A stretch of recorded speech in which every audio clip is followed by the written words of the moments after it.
कृतज्ञता या ग्रेटिट्यूड का मूल मंत्र है उम्मीद कुछ ना रखो, जो मिले उसका आभार व्यक्त करो। Expect nothing, appreciate everything.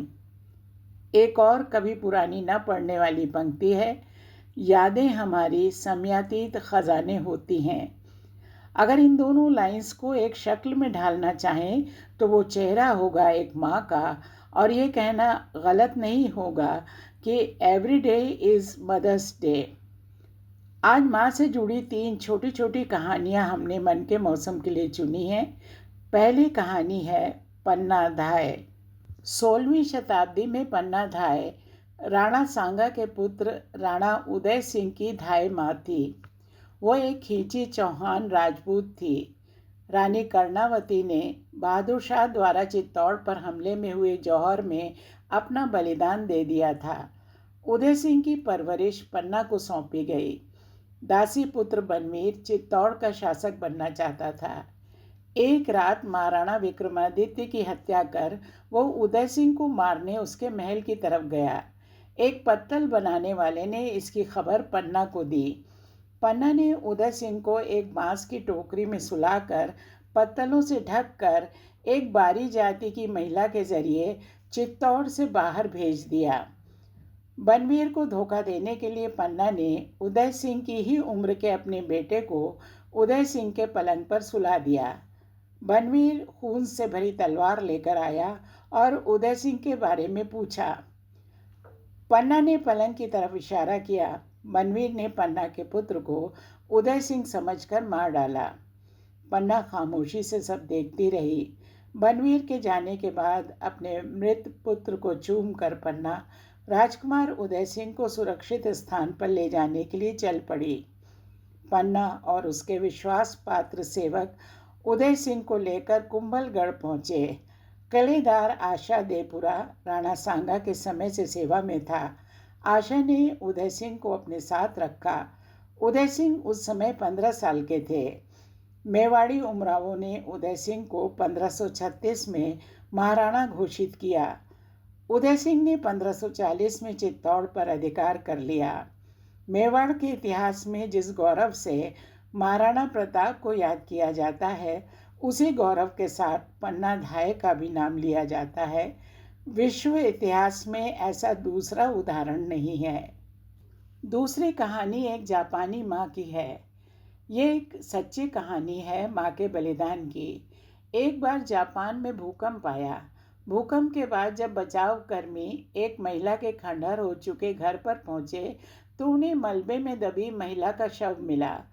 वो अपने घुटनों पर झुकी हुई थी, प्रार्थना की मुद्रा में।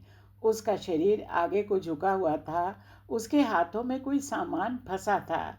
घर के मलबे ने उसके शरीर और सिर को नष्ट कर दिया था। बड़ी कठिनाई से बचाव कर्मी उस महिला तक पहुंचा, इस उम्मीद में कि शायद वो जिंदा हो। उसके ठंडे शरीर ने बता दिया कि उसमें जीवन शेष नहीं बचा।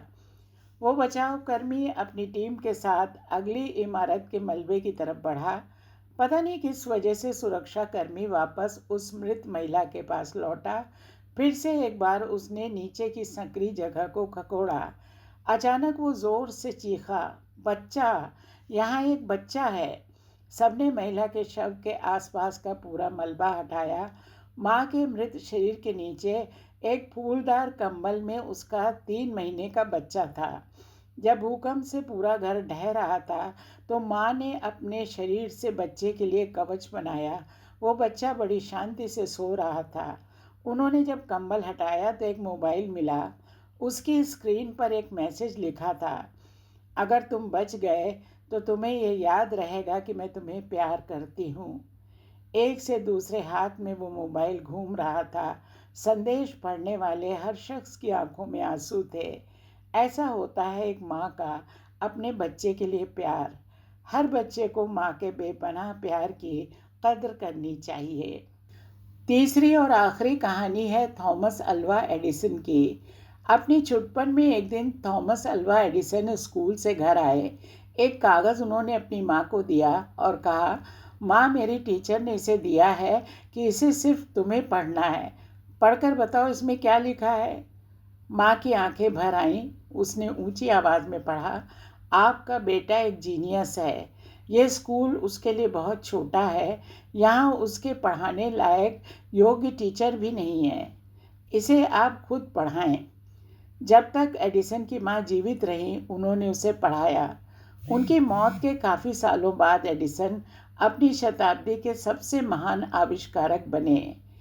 एक बार वो अपनी पुरानी चीज़ें छांट रहे थे, तब उनके हाथ एक मुड़ा हुआ पत्र लगा जो उनकी टीचर ने उनकी माँ के लिए लिखा था। पत्र का मसविदा ये था, आपका बेटा दिमागी तौर पर कमज़ोर है। हम इसे अपने स्कूल में नहीं रख सकते, इसे निकाला जा रहा है। एडिसन पत्र पढ़कर बहुत भावुक हो गए। उन्होंने अपनी डायरी में लिखा, थॉमस अल्वा एडिसन एक दिमागी तौर पर कमज़ोर बच्चा था। उसकी माँ ने उसे शताब्दी का सर्वोत्तम बना दिया।